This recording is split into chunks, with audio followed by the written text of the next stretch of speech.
Hi hello good evening welcome to Anu's ఆటు ఆహా Telugu channel. నా పేరు అనురాధ. రూ అంటే రూపాయి.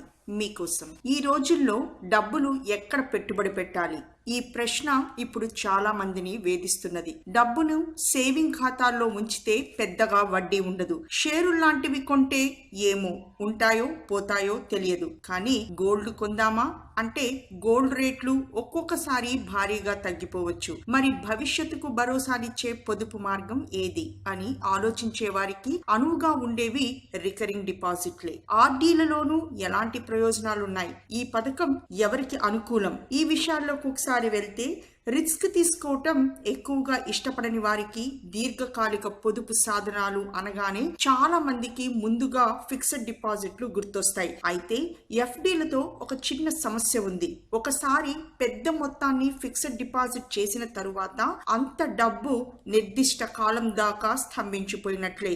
ఇలా పెద్ద మొత్తంలో ఒకేసారి ఇన్వెస్ట్ చేయటం కాకుండా నెలకు కొంత మొత్తం పెట్టుబడి పెడుతూనే ఈ తరహా ప్రయోజనాలను అందించే పథకాల్లో రికరింగ్ డిపాజిట్ స్కీమ్ ఒకటి. ఇది ఒక భరోసానిచ్చే పథకం.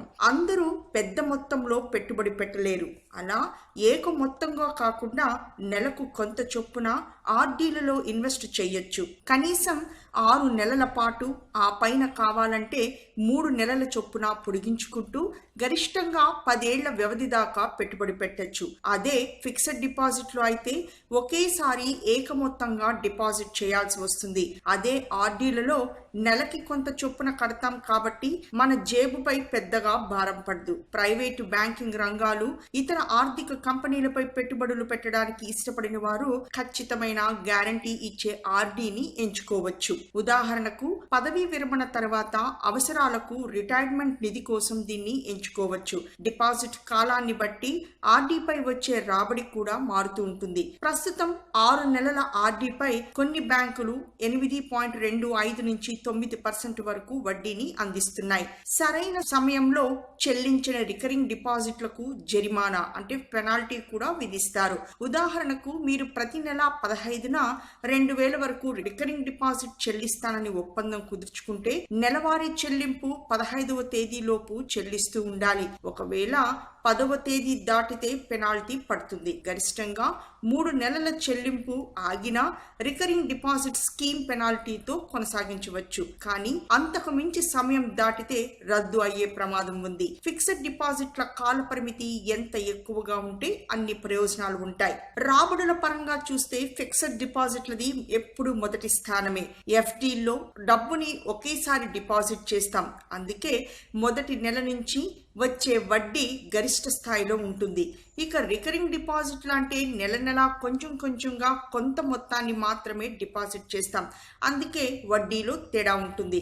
ఫిక్స్డ్ డిపాజిట్ సాధారణ వడ్డీకి చక్రవడ్డీ జత చేరటంతో రాబడులు ఎక్కువగా ఉంటాయి. వేరువేరుగా చూస్తే రెండు ఖాతాదారులకు అనువైనవే. రికరింగ్ ఫిక్స్డ్ డిపాజిట్లపై వచ్చే వడ్డీకి ట్యాక్స్ కట్ చెల్లించాల్సి ఉంటుంది. ఈ నిబంధన జూన్ 1, 2015 నుంచి అమల్లోకి వచ్చింది. ఫిక్స్డ్ డిపాజిట్ ద్వారా ఒక ఏడాదిలో అందే వడ్డీ 10,000కు మించితే బ్యాంక్ టీడీఎస్ రూపంలో పన్ను వసూలు చేస్తుంది. ₹50 నుంచి మొదలయ్యే పోస్ట్ ఆఫీస్ రికరింగ్ డిపాజిట్ పథకం అన్ని వర్గాలకు అనువైంది. ముఖ్యంగా అల్పాదాయ వర్గాల వారు చిన్న మొత్తంతో పొదుపు ప్రారంభించవచ్చు. గతంలో ప్రారంభించిన చోటే నెలవారీ చెల్లింపుల్ని కట్టాల్సి వచ్చేది. ఇప్పుడు ఖాతా ఎక్కడ తెరిచినా గానీ దేశంలో ఏ పోస్ట్ ఆఫీసు అయినా చెల్లించుకోవచ్చు. ఆర్డీలపై అన్నిటికంటే ఎక్కువగా సాలీనా 8.4% వడ్డీని పోస్ట్ ఆఫీసులు అందజేస్తున్నాయి. అత్యవసర పరిస్థితుల్లో చెల్లించిన మొత్తంపై 50% వరకు రుణం తీసుకోవచ్చు. చిన్న మొత్తంలో పొదుపు చేయాలనుకుంటే రికరింగ్ డిపాజిట్ పథకం అన్నిటికంటే ఉత్తమమైంది. అంతేకాదు రికరింగ్ డిపాజిట్ ఖాతాల ద్వారా నెల నెలా పొదుపు చేసే అలవాటు కూడా అలవడుతుంది. So save money for better future. Stock మార్కెట్ల పనితీరుపై ఆధారపడి ఉండే సిస్టమాటిక్ ఇన్వెస్ట్మెంట్ ప్లాన్స్తో పోలిస్తే రాబడుల విషయంలో హెచ్చుతగ్గులు ఉండవు. ఈ పథకం deposit insurance and credit guarantee scheme పరిధిలోకి వస్తుంది కనుక డబ్బు పోగొట్టుకునే రిస్క్ ఉండదు. అలాగే సిప్తో పోలిస్తే ఆర్డీలకు అధిక క్రెడిట్ రేటింగ్ ఉంది. ఇక ఆర్డీలకు ఉన్న బెనిఫిట్స్ని చూస్తే స్టాక్ మార్కెట్ల పనితీరుపై ఆధారపడి ఉండే సిప్ అంటే సిస్టమాటిక్ ఇన్వెస్ట్మెంట్ ప్లాన్స్తో పోలిస్తే రాబడుల విషయంలో హెచ్చుతగ్గులు ఉండవు. ఈ పథకం deposit insurance and credit guarantee scheme పరిధిలోకి వస్తుంది కనుక డబ్బు పోగొట్టుకునే రిస్క్ ఉండదు. అలాగే సిప్లతో పోలిస్తే ఆర్డీలకు అధిక క్రెడిట్ రేటింగ్ ఉంటుంది. అసలు ఎలా ప్రారంభించాలని చూస్తే కనీసం 100 రూపాయలతో ఖాతా తెరవచ్చు.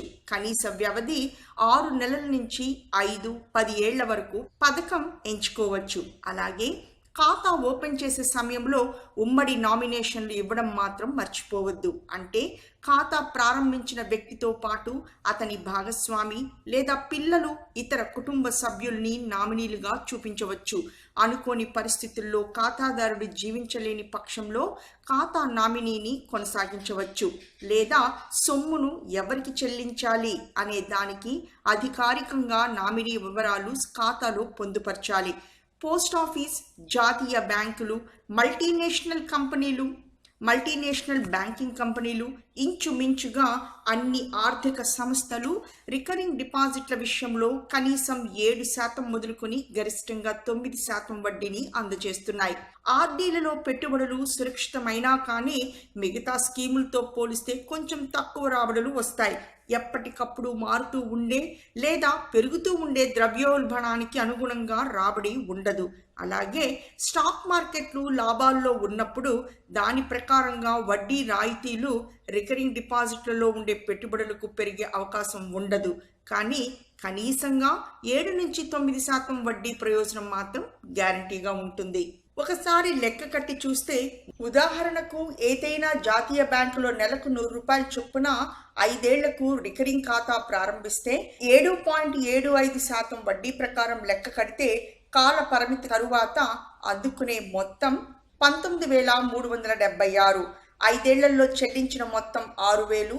దీనికి వడ్డీ రూపంలో అందిన ప్రయోజనం 13,376గా ఉంటుంది. ఇలా అటు ఇటుగా రికరింగ్ స్కీమ్ ద్వారా వచ్చే మొత్తాన్ని అంచనా వేసుకోవచ్చు. నెలవారీగా చిన్న మొత్తాలతో రికరింగ్ డిపాజిట్ల ద్వారా పొదుపు చేయాలనుకుంటే మిగతా వాటికంటే పోస్ట్ ఆఫీస్ కాస్త అనువైనదనే చెప్పవచ్చు. ఎందుకంటే పోస్ట్ ఆఫీస్లో నెలకు 10 రూపాయల నుంచి వేలల్లో మీరు పెట్టుబడులు పెట్టచ్చు. చెల్లింపుల పద్ధతి కూడా ఇక్కడ సులభం. ముఖ్యంగా గ్రామీణ స్థాయి పోస్ట్ ఆఫీసుల్లోనూ రికరింగ్ డిపాజిట్ ఖాతాలను ప్రారంభించుకునే వెసులుబాటు ఉంది. Thank you for listening. Stay tuned with Anu's ఆటు ఆహా తెలుగు ఛానల్. ఈ వీడియో కనుక మీకు నచ్చినట్టయితే సబ్స్క్రైబ్ చేసుకోండి, లైక్ చేయండి, కామెంట్ చేయండి, ఇంకా షేర్ చేయండి. నమస్తే.